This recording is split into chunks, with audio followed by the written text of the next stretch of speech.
अस्सलाम वालेकुम, मैं हूं मरियम मुश्तबा।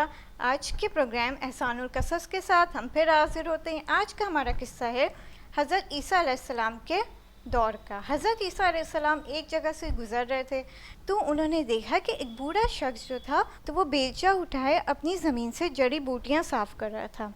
तो हज़रत ईसा अलैहिस्सलाम वहाँ पे रुक गए और वो उसे देखने लगे।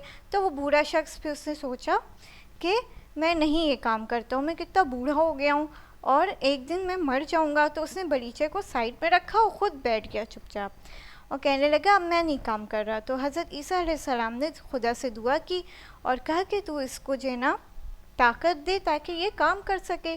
कुछ देर बाद वो शख्स फिर से खड़ा हुआ और बेलचा उठा के फिर से ज़मीन को साफ़ करने लगा। फिर हज़रत ईसा अलैहिस्सलाम ने पूछा कि तुम अब क्यों खड़े हुए हो, तुम तो बैठ गए थे। तो उसने कहा कि मैंने सोचा था कि मैं ये काम नहीं करूँगा क्योंकि मैं तो इतना बूढ़ा हो चुका हूँ कि कल मैं मर गया तो इससे अच्छा मैं काम ही नहीं करता। लेकिन फिर मेरे दिमाग में ये बात आई कि मैं खाऊंगा कहाँ से और पीऊँगा कहाँ से। तो फिर मैंने सोचा कि मैं दोबारा से काम शुरू कर दूं। तो फिर मैंने दोबारा से काम को शुरू कर दिया। तो हज़रत ईसा अलैहिस्सलाम ने उसके लिए दुआ भी की थी और उसने ये भी सोचा कि वो दुनियावी चीज़ें यानी खाना पीना कैसे करेगा, इसलिए वो खड़े होकर फिर से दोबारा से काम करने लगा। तो हमें भी चाहिए दुनियावी अखराजात को पूरा करने के लिए काम करें।